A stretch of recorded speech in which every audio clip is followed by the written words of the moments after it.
말씀 같이 보겠습니다. 고린도전서 2장.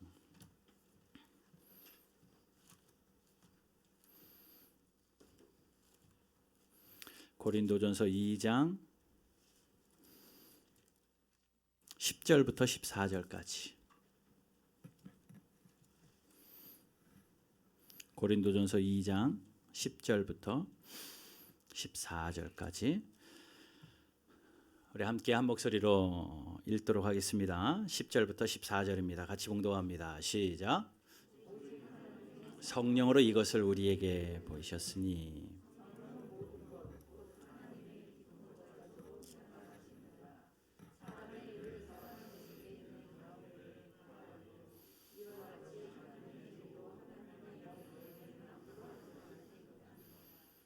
우리가 세상의 영을 받지 아니하고 오직 하나님으로부터 온 영을 받았으니 이는 우리로 하여금 하나님께서 우리에게 은혜로 주신 것들을 알게 하려 하심이라.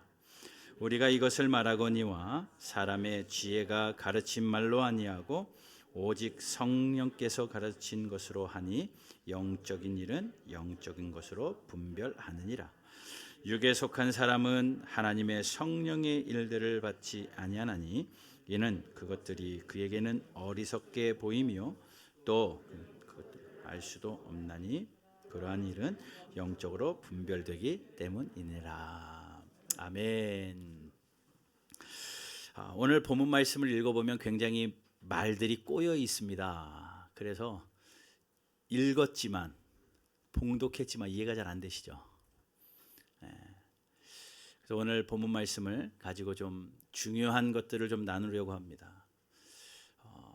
어떻게 보면 되게 어려운 걸 수도 있지만 또 가만히 생각해 보면 이것 때문에 우리가 신앙생활하는구나 라고 다시 한번 점검할 수 있는 기회가 될 수 있을 것 같습니다. 조금 집중하셔서 말씀을 좀 나눴으면 좋겠습니다. 여러분 한번 자신을 한번 돌아보면서 생각해 보세요. 예수님 믿고 또 혹은 교회에 다니고 난 이후에 여러분들에게 가장 새로워진 면이 뭡니까? 자신 있게 이야기하실 수 있는 것 있나요? 주일날 늦잠 자고 집에서 놀았는데 교회 옵니다. 이것도 새로워진 걸 수도 있고, 세상적인 유흥들을 쫓아갔는데 그것들을 끊고 또 예배하는 일에 전념합니다. 등등 등등 예수님 믿고 새로워진 게 있을 거예요. 여러분들은 뭐가 있습니까? 또 하나 질문하겠습니다. 예수님을 믿고 난 다음에 여러분들에게 가장 좋은 게 뭡니까? 예수님 믿음으로 말미암아 예수님 믿고 난 이후에 가장 좋은 게 뭐예요? 누군가 옆에 있는 사람이 나에게 그런 질문을 한다 쳐봅시다. 너 당신 예수님 믿는데 예수 믿고 가장 좋은 게 뭡니까? 왜 예수 믿습니까? 라고 이야기하면 여러분 뭐라고 말씀하실래요? 한두 가지씩은 떠올리셔야 되겠죠. 신앙생활을 하면요, 변하는 거 분명히 있고요. 신앙생활 하면요, 좋은 것들이 분명히 달라집니다. 지금까지는 이것이 좋았는데 예수님 때문에 그 가치관이 변하고 세계관이 변해서 좋아하시는 것도 다르게 돼 있어요. 그러니 여러분, 만약에 변한 게 하나도 없다, 또 예수 믿고 뭐가 좋은지 모르겠다, 죄송한 말씀이지만 아직 예수님 제대로 못 만난 겁니다. 예수님 제대로 못 만난 거예요. 신앙생활하면요, 많은 유익도 있고 많은 좋은 점도 있을 수 있지만 신앙생활함으로 인해서 우리에게 주어진 가장 큰, 물론 말할 수 없는 첫째 특권은 영생이라는 거죠. 예수님으로 말미암아 우리가 영원히 사는 영생을 선물로 받았으니 그것은 가장 큰 특권이요. 또 신앙생활함으로 인해서 하나님이 우리에게 주신 놀라운 선물도 있습니다. 예수님이 이제 십자가 지시고 또 죽으시고 부활 승천하시기 위하여 가시는 마지막 걸음에 제자들이 예수님 어디로 가십니까?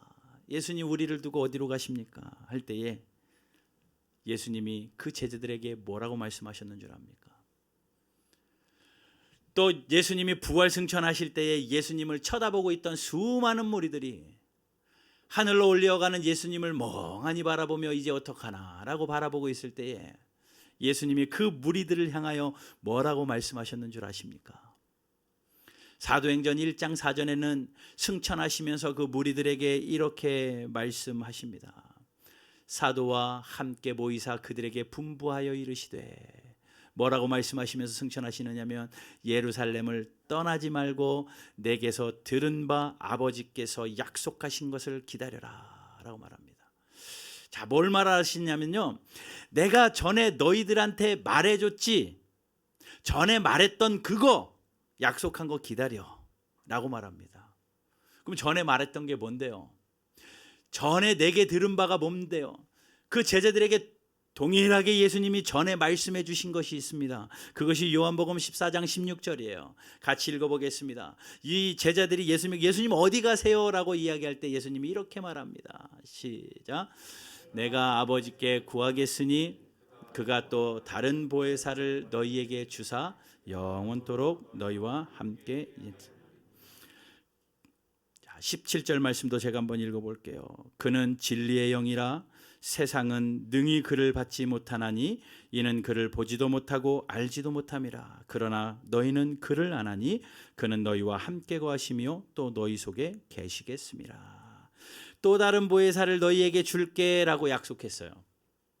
이 또 다른 보혜사가 뭐라고 17절에 말하냐면요, 그는 진리의 영이다 라고 말합니다.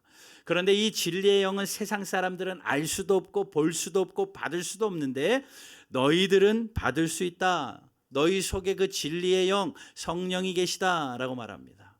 그러니 사도행전 1장 4절에서 약속한 것을 기다려라 라고 했던 이 약속한 것이 뭐겠어요? 성령이에요. 진리의 영이신 성령을 기다려라. 그래서 그 120문도들이 초대교회 그 문도들이 다락방에서 그 성령을 기다리다가 전부 다 성령을 받고 성령 충만함을 받는 것 우리가 봅니다. 자, 그것이 그 성령을 받고 성령 충만함으로 사는 것, 이것이 신앙생활하는 자에게 주어지는 굉장한 특권이요, 놀라운 선물이라는 거예요. 자, 그러면 성령이 내게 임하면, 성령 충만함을 받으면, 성령이 능력을 입으면 어떤 일이 일어나는데요? 없다고 생각하지 마십시오. 분명히 예수님이 말씀해 주셨고 성령의 역사는 분명히 있습니다.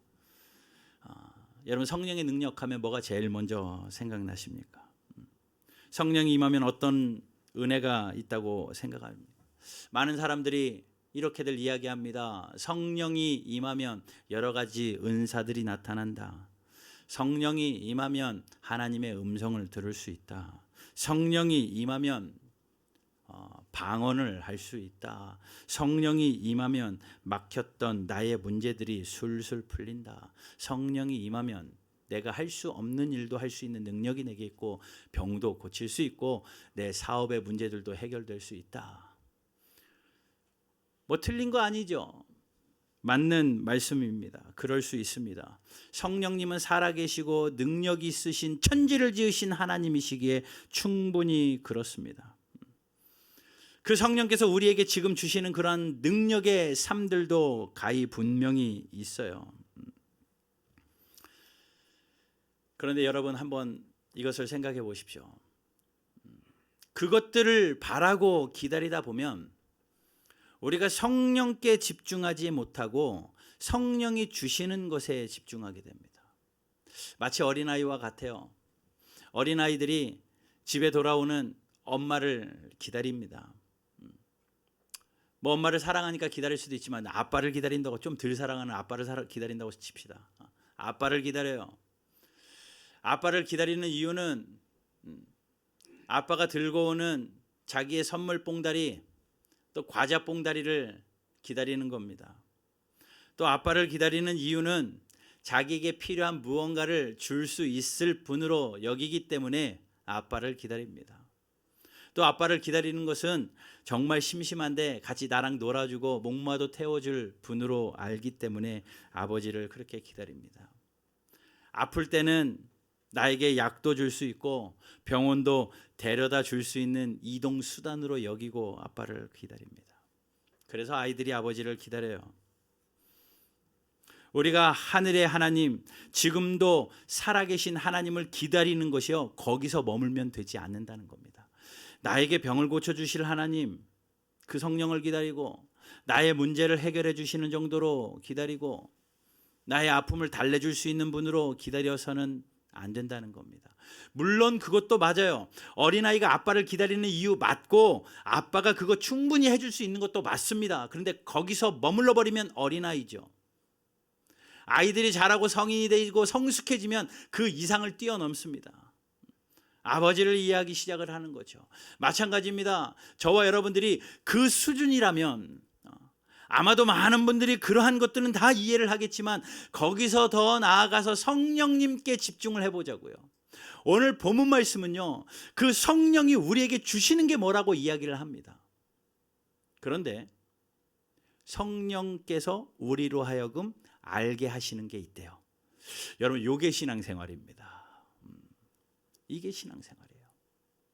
그러니 오늘 여러분들 마음속에 이러한 확신이 있어야 돼요. 그래, 내가 예수를 믿는다면 성령이 내 안에 계시는데 성령이 내 안에서 역사하셔서 이 땅의 문제만 해결하는 그러한 신앙생활이 아니라 정말 성령께서 나에게 알게 하시는 것이 무엇인지 정확히 알아서 그 뜻 가운데 신앙생활하는 그런 복이 있게 되기를 주님의 이름으로 축복합니다.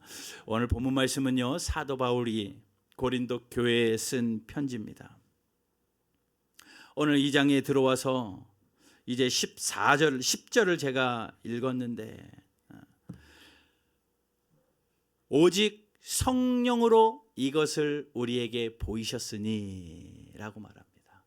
성령으로 보인 게 있대요. 성령이 오셔서 성령 때문에 우리에게 보여주신 것이 있다. 이것을 보였다라고 분명히 이야기합니다. 그러면 이것이 무엇이냐? 이걸 먼저 좀 생각을 해봐야 돼요. 앞에 있는 6절부터 7절까지 9절까지 쭉 내용인데 앞에 부분의 이야기인데 여러분들 쭉 읽어보시고, 그런데 한마디로 여기서 말하는 이것은 하나님의 지혜입니다. 성령으로 하나님의 지혜를 보여주셨습니다. 이 지혜는요, 구약에는 하나님이시고요, 신약에 와서 헬라어로 지혜는 로고스입니다. 로고스는 말씀이라는 거예요. 요한복음 1장에 이런 말씀이 있습니다. 태초에 말씀이 계시니라. 태초부터 말씀은 있었고 그 이후에 보면 말씀이 육신이 되어 우리 가운데 오셨고 그 말씀이 바로 예수 그리스도입니다. 그러니 성령이 우리에게 무엇을 보여주셨냐면요, 무엇을 알게 하셨냐면요, 제일 먼저 예수님을 알게 해요. 여러분 정확하게 아십시오. 성령이 우리로 하여금 알게 하신 것 첫 번째가 뭐라고요? 예수님을 알게 됩니다. 예수님을 알게 됩니다. 오늘 읽지 않았지만 24절에 1장 24절 1장 24절을 좀 보면 이것이 바로 하나님의 지혜다라고 말하는데 그 지혜가 무엇이라고 말하냐면 1장 24절 오직 부르심을 받은 자들에게는 유대인이나 헬라인에게나 그리스도는 하나님의 능력이요 하나님의 지혜니라. 하나님의 능력이요 하나님의 지혜가 누구라고요? 그리스도요. 바로 이 예수는 하나님의 지혜다라고 말합니다. 자, 그러니 하나님이 성령으로 이것을 우리에게 보였어요. 성령으로 뭘요? 예수 그리스도를. 성령이 우리 안에 오시면요, 성령을 선물로 받은 자들은요, 제일 먼저 무엇을 알게 되느냐? 예수님을 알게 된다라는 겁니다. 그러니 예수님 아는 거요, 우리의 노력과는 별개입니다. 내가 아무리 애쓰고 노력해도 성령이 알게 하시지 않으면 알 수 없는 것이 바로 예수님입니다. 오늘 이 예수 앞에 나와 있는 저와 여러분들도 우리의 의지와는 상관이 없습니다. 내가 아침에 일어나서 옷을 입고 내가 씻고 내가 걸어서 내 몸으로 온 것 같지만 성령이 우리 안에서 역사하시지 않으면 여기에 올 수가 없어요. 올 수가 없습니다. 누구에게 이끌려서 왔든지 억지로 왔든지 상관없어요. 그 또한 성령께서 역사하셔서 이곳에 온 겁니다. 그러면 성령의 역사하심을 입어서 이곳에 온 저와 여러분들은요, 제일 먼저 무엇을 알아야 되느냐? 성령이 우리로 하여금 예수님을 알게 하신다라는 거예요.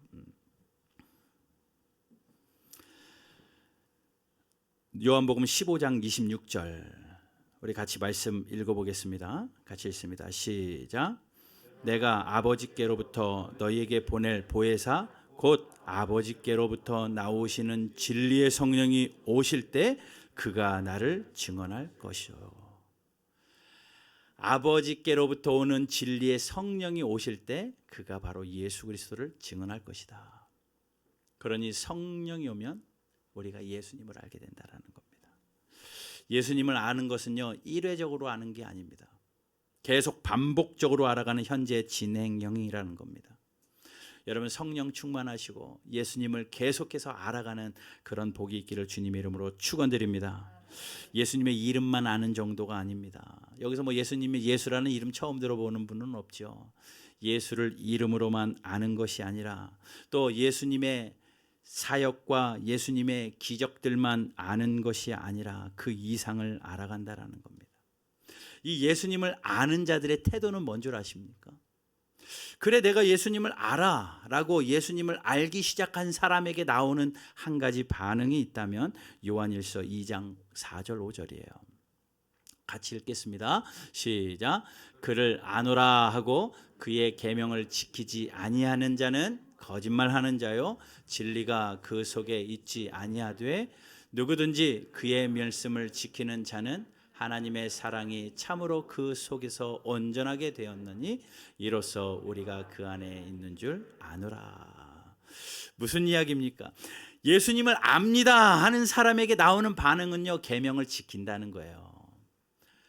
예, 다 지키지 못할 수 있어요. 그런데 계명을 지키려고 피땀 흘려 노력한다라는 겁니다. 하나님의 말씀이 쓰여졌기 때문에 예배하려고 노력하고, 하나님의 말씀에 쓰여졌기 때문에 사랑하려고 노력하고, 하나님의 말씀에 쓰여졌기 때문에 용서하려고 노력하는 것이 성도의 삶이라는 거죠.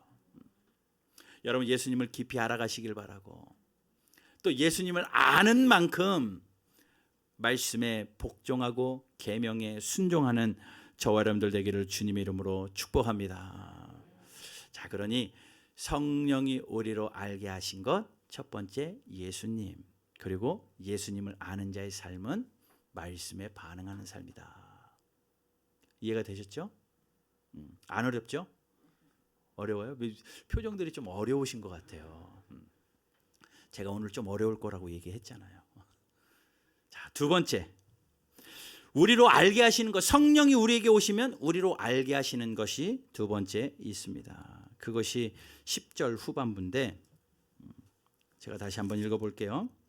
오직 하나님이 이것으로 성령으로 이것을 우리에게 보이셨으니 성령은 모든 것 곧 하나님의 깊은 것까지도 통달하시느니라. 성령이 우리에게 오시면 우리가 알 수 있는 것 두 번째는 무엇이냐면 하나님의 마음을 알게 됩니다. 아버지의 마음을 알게 돼요. 성령 충만해지면 다른 것을 하는 것은 둘째치고 제일 먼저 아버지 하나님의 마음을 알게 됩니다. 하나님의 선하신 뜻이 무엇인지, 하나님의 온전하시고 기뻐하신 뜻인 그 마음이 무엇인지 알게 됩니다.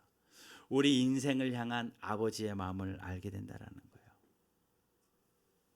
우리가 안다고 할 때는 수준의 차이가 있습니다. 이름만 안다 할 수 있고, 신체 조건을 안다라고 말할 수 있고, 그 사람의 생활 형편을 알아도 내가 좀 안다라고 말할 수 있습니다. 그런데 마음까지 안다? 더 나아가서 눈빛만 봐도 안다? 아는 차이의 수준이 다르다라는 겁니다. 성령이 우리에게 오시면 하나님 이름 아는 것 아니고 하나님이 하신 성경의 일들을 넘어서 그분의 마음, 그분의 깊은 것까지 통달하게 되어지는 것, 성령이 오시면 주어지는 우리가 알게 되어지는 거예요. 그러면 우리가 하나님의 마음을 알면요, 그분께 기쁜 삶을 살아드릴 수 있습니다. 아버지의 마음 알아, 아버지의 뜻 알아. 내가 그분의 뜻대로 살아내어 드릴 수 있어요. 이것이 여러분 우리의 인생의 목적인 거 아십니까? 우리가 살아가는 목적이요, 부자 되는 것도 아니고 재산 증식시켜서 많은 것 자녀에게 물려주는 것도 아니고 높은 고위 관직 되어서 떵떵거리며 살아가는 것도 우리의 인생의 목표가 아닙니다. 물론 우리가 살아가면서 짧은 목표들이 있지만 우리 인생의 최종 목표, 우리의 삶의 전체 목표는요, 분명히 말씀하시는데 하나님을 영화롭게 하는 거예요. 나의 몸짓 하나로 나의 하루의 삶을 통하여서 하나님께 기쁨이 되어드리면 그날은 내 목적 달성한 겁니다. 그런데 하나님께 기쁨이 되어드리려면요, 그분의 마음을 알아야 돼요.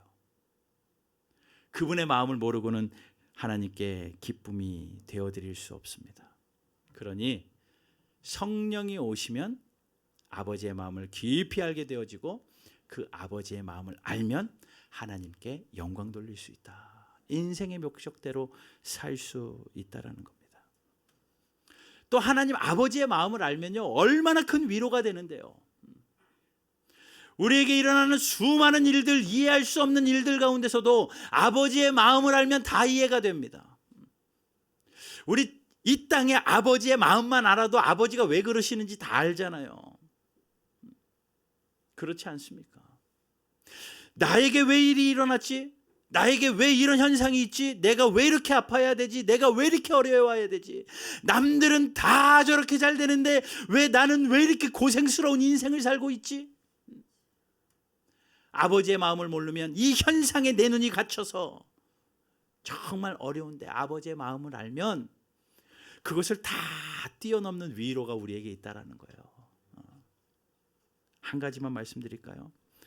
예레미야가 3장 33절에 이런 말씀이 있습니다. 같이 읽어보겠습니다. 시작. 주께서 인생으로 고생하게 하시며 근심하게 하심은 본심이 아니로다. 하나님의 본심, 하나님의 본래 마음이 아니래요. 뭐가요? 인생이 고생하는 거. 여러분, 우리가 이렇게 고생하는 거에 하나님의 본심 아니래요. 여러분들이 하루하루 근심하며 살잖아요. 왜 지난 한 주간 근심 없으셨습니까? 다 근심거리 가지고 한 주일 사셨잖아요. 맞죠? 옆에 사람 눈 한번 보세요. 다 근심거리가 가득하잖아요. 그런데 하나님이 근심하게 하시고 고생하게 하시는 게 본심이 아니래요. 이 아버지의 마음을 알아야죠. 본심을 알아야죠. 어머니가 짜장면이 싫다고 했다고 해서 진짜 짜장면이 싫은 건가요? 본심은 그 아들 먹이고 싶어서 그런 거잖아요. 그 아들 먹이고 싶어서. 하나님의 본심이 있다라는 거예요. 근데 이 본심은 누구만 안다? 성령을 받은 사람. 성령이 우리 안에 오시면 알게 되어지는 것, 하나님의 본래 마음입니다. 여러분, 아버지의 마음 알아 하나님께 영광 돌리고 기쁨 돌리는 우리 바른교회 모든 성도들 되시기를 주님의 이름으로 축원합니다. 성령이 우리에게 오셔서 우리로 알게 하시는 것 세 번째, 지금까지 하나님의 은혜를 알게 하십니다. 정말 중요한 거거든요. 하나님의 은혜를 알게. 12절을 읽어보겠습니다. 12절 같이 읽을게요. 시작. 오직 하나님으로부터 온 영을 받았으니, 이게 성령이에요. 시작. 이는 우리로 하여금 하나님께서 우리에게 은혜로 주신 것들을 알게 하려 하심이라. 하나님이 우리에게 은혜를 베풀어 주신 것들을 알게 하시는 거예요. 그러니 여러분, 지난 세월 동안 하나님이 주신 것을 은혜로 기억할 수 있는 사람은 성령의 사람이요, 하나님이 베풀어 주신 은혜를 다 까먹고 그 은혜를 잊고 사는 사람은 성령이 없는 사람입니다. 성령이 우리 안에서 우리의 병만 고쳐주고 우리의 문제만 해결해 주는 것이 아니라 성령이 우리로 알게 하시는 것은 하나님이 우리에게 베풀어 주신 낱낱한 은혜, 때를 따라 돕는 은혜, 쌓아두신 은혜, 하나님께서 베풀어 주신 은혜들을 기억나게 하셔요. 그러니 성령 충만한 사람은요, 기억력이 굉장히 좋습니다. 세상 기억력 말고요, 돈 빌려주고 갚아야 될 거 그런 기억력 말고요, 하나님이 나에게 베풀어 주신 은혜를 기억해요. 아, 하나님이 나에게 그때 이런 은혜 주셨지. 아, 맞아, 하나님이 나에게 이런 은혜 주셨지. 여러분, 우리 삶이 공고한 이유 뭔 줄 아십니까? 은혜를 잊어버려서 그래요. 내 삶이 피곤한 이유 은혜를 기억하지 못하기 때문에 그렇습니다. 왜 불평이 나오는 줄 아세요? 은혜를 기억하지 못해서 그래요. 은혜를 잃어버리니까 불평이 나옵니다. 감사를 잃어버립니다. 은혜를 기억하면 어떻게 삶이 피곤하겠습니까? 하나님의 베풀어 주신 은혜를 기억하면 어떻게 삶의 불평이 나오겠습니까? 사실 우리는요, 오늘 이후로 하나님이 복 주시지 않는다 해도 충분히 복받은 족한 인생들입니다. 여러분들 삶을 돌아보십시오. 여러분들의 노력으로 여기까지 살아와 보신 분 계신가요? 여러분들의 공으로 여기까지 오신 분 계세요? 예, 제가 열심히 노력해서 돈도 벌었고 제가 열심히 노력해서 이렇게 여기까지 왔습니다. 그런데요, 아니요, 우리는 그렇게 찬양하잖아요. 지금까지 지내온 것, 뭐라고요? 내 노력이 아니라 주의 크신 은혜라. 맞아요. 이거 고백할 수 있는 사람, 이거 고백할 수 있는 사람, 성령의 사람이라는 거죠. 사랑하는 여러분, 성령 충만하시기를 주님의 이름으로 축복합니다. 성령 받아서 성령이 우리로 알게 하시는 이 하나님의 은혜 기억하면 뭐가 터져 나오냐면요, 정말 아무것도 없어도 하나님의 오늘 살게 하신 은혜를 기억하면, 그래 내가 오늘 눈 떠서 여기 있는 게 그 은혜로 기억되어지면요, 자연스럽게 감사가 터져 나옵니다. 감사가 터져 나와요. 오늘 하루를 돌아보니까 가만히 생각해 보니, 내가 두 다리로 걸어서 하나님의 온 것도 하나님의 은혜구나 라고 생각하면 이 다리가 감사하고, 내가 입술 벌려서 내 목소리로 하나님을 찬양할 수 있는 게 이것 또한 하나님이 나에게 주신 은혜구나, 생명 주시고 호흡 주셔서 은혜구나 라고 생각하면 그것 또한 감사할 것이고, 감사는요, 은혜를 잊어버리기 때문에 감사가 사라지는 것이고, 은혜를 기억하면 감사가 살아납니다. 그런데 그거 아시죠? 감사는 또 다른 감사를 낳는다는 거. 감사의 삶이 반복되어지면 계속 감사의 일들이 우리에게 넘쳐나니 은혜의 삶이 되어지는 것 아니겠습니까? 여러분, 성령이 알게 하시는 이 은혜, 하나님의 은혜 잘 기억하시고 감사로 삶을 살아내는 이것이 신앙생활이에요. 그렇게 살아내는 저와 여러분들 되기를 주님의 이름으로 축원합니다. 마지막 한 가지 더. 성령이 우리에게 오셔서 우리로 알게 하시는 마지막 한 가지는요, 인생의 여러 갈림길 중에, 여러분 우리가 살다 보면 참 갈래갈래 갈림길이 있잖아요. 이 땅이 갈 길 말고요, 내 인생의 길. 무엇을 선택해야 되냐, 무엇을 먹어야 되냐, 어디로 가야 되냐, 누구를 만나야 되냐, 무슨 일을 해야 되냐, 여러 가지 인생의 갈림길들 중에 있는데, 그 선택의 기로에 섰을 때 우리로 하여금 어디로 가야 하는지 알려주셔요. 너무 좋지 않아요? 어디로 가는지 알려주십니다. 그게 바로 분별력이라는 거예요. 분별력. 이 분별력을 주십니다. 성령이 우리에게 오시면 이런 분별력이 살아나요.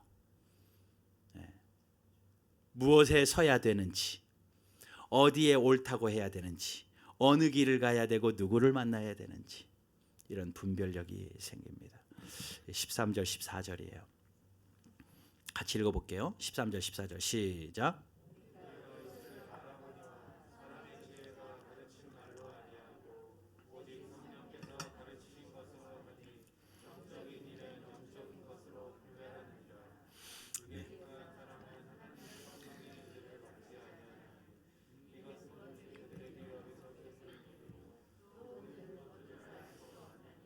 그러한 일은 영적으로 분별되기 때문이니라. 어렵게 써 있는데 한마디로 이것입니다. 성령께서 가르쳐 주시는 것은 영적인 분별력이다. 우리가 살아가는 삶의 모든 순간순간에 육적인 일이든 영적인 일이든 분별력 주셔서 갈 길을 밝히 보이시는 그 길을 따라가게 되어진다라는 거예요. 이것이 성령이 우리에게 오셔서 우리로 하여금 알게 하시는 겁니다. 그러니 분별력의 기준은요, 그냥 성령이 가르쳐 주시는 게 아니라 우리에게 주어진 이 하나님의 말씀의 분별력의 기준이에요. 말씀에 따라 살게 됩니다. 이 길이 맞는 것 같아도 말씀이 이 길이다 하면 분별력을 가지고 이 길을 가게 돼 있어요. 모든 사람들이 일로 가도 말씀이 여기면 이 길을 가게 됩니다. 사도 바울이 이야기하잖아요. 내가 사람을 좋게 하랴 하나님을 좋게 하랴. 사람을 좋게 하면 사람들에게 박수 받을 수 있지만 하나님을 좋게 하면 사람들에게는 손가락질 받을 수 있을지언정 하나님께는 박수 받을 수 있으니 나는 차라리 하나님을 좋게 하는 길을 가겠다라고 사도 바울이 고백합니다. 여러분, 우리의 인생이 그래요. 옆 사람 좋게 하며 사는 인생들이 아니라 하나님 좋게 하며 사는 인생들 되어야 됩니다. 그러려면 우리가 신앙생활할 때 다른 것 눈치 보면 안 돼요. 옆 사람 눈치 보며 신앙생활하지 마시고요, 하나님 눈치 보면서 신앙생활하십시오. 교회 일도 마찬가지입니다. 주의 일도 마찬가지입니다. 눈치로 일하다 보면 악해질 대로 악해지는 게 우리들의 모습 아닙니까?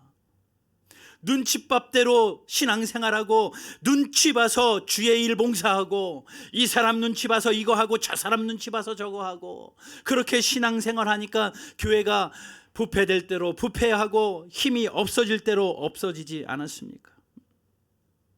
그러나 우리는 천만인이 몰라줘도 괜찮다. 하나님의 말씀이 이것이니 그 말씀이 주신 지혜대로 분별력 가지고 눈치로 교회를 지키는 것이 아니라 이 분별력으로 교회를 지키는 거예요. 우리 사랑하는 주의 모든 백성들, 여러분 눈치로 교회 섬기지 마시고 이 분별력 가지고 교회 섬기는 저와 여러분들 되기를 주님의 이름으로 축복합니다. 그럼 믿는 자들에게 이 분별력이라는 건요, 정말 놀라운 선물인 것 같아요. 정말 놀라운 선물인 것 같습니다. 평생 사는 동안에 무엇이 옳은지 무엇이 그른지 알 수 있는 분별력이 있다면 얼마나 좋겠습니까? 내가 이 길을 가야 할지 저 길을 가야 할지 모를 때에 이 분별력이 나에게 있다면 얼마나 복되겠습니까? 내가 이 일을 손대야 될지 말아야 될지, 내가 저것을 해야 될지 이것을 해야 될지 모를 때에 이 분별력이 있으면 얼마나 안전하겠습니까? 내가 이 사람을 만났는데 이 사람이 나에게 득이 될지 나에게 해가 될지 그걸 분별할 수 있다면 그 또한 얼마나 복이고, 어느 길이 선한 길인지, 내가 어디 가서 목숨을 아끼고 어디 가서는 목숨을 바쳐야 하는지 알 수 있는 분별력이 있다면, 지금은 아주 어두운 시대래 가지고 어느 것이 진리의 영이고 어느 것이 미혹의 영인지 분별할 수 있는 분별력이 있다면 참 안전할 것 같은데, 이 분별력은 성령이 내 안에서 우리로 하여금 알게 하시는 거예요. 여러분, 이러한 성령이 알게 하시는 은혜가 있기를 주님의 이름으로 축복합니다. 그러면 우리는 이제 마지막 한 가지, 이 성령 나에게 오십시오. 이 성령으로 살게 해 주십시오. 하나님, 이번 한 주간 내가 성령으로 살아서, 하나님 이 시간 성령의 은혜를 우리에게 임하셔서 오순절 마가다락방에 임했던 성령의 역사가 오늘 이 바른교회에서 예배하는 모든 성도들에게 성령으로 임하셔서 다른 역사가 아니라 예수님을 깊이 알게 하여 주십시오. 하나님의 마음을 알게 하여 주십시오. 하나님이 나에게 베풀어 주신 은혜를 기억하게 하여 주십시오. 내가 살아가는 날 동안에 분별력을 가지고 살아가게 하여 주십시오. 그렇게 기도하고 살아내는 저와 여러분들 되기를 주님의 이름으로 축복합니다. 내가 주의 큰 복을 받는 비결은, 내가 주의 큰 복을 받는 비결은 주의 영이 함께함이라. 찬송가 가세요. 내가 주의 큰 복을 받는 참된 비결은 주의 영이 함께함이라. 다른 거 아니에요. 돈 많다고 건강하다고 좋은 사람 옆에 있다고 고위관직에 있다고 행복한 게 아니라, 우리가 주의 큰 복을 받는 참된 비결은 이 하나님의 영, 성령이 함께하는 건데, 성령이 함께하는 자가 성령이 알게 하시는 게 뭐라고요? 예수님을 깊이 알게 됩니다. 아버지의 마음을 알게 됩니다. 하나님의 은혜를 기억하게 됩니다. 어디로 가야 할지 분별력을 갖게 됩니다. 이게 신앙생활이에요. 여러분, 손에 보이는, 이 땅에 보이는 것들 쫓아가며 신앙생활하지 마시고, 집에 오는 아버지 손에 무엇이 들렸나 쳐다보는 어린아이처럼 낮은 신앙인으로 머물지 마시고, 우리가 성장하여서 그 성령을 모시고 성령이 알게 하시는 것으로 충만함으로 기쁘게 살아가는 저와 여러분들 되기를 주님의 이름으로 축복합니다.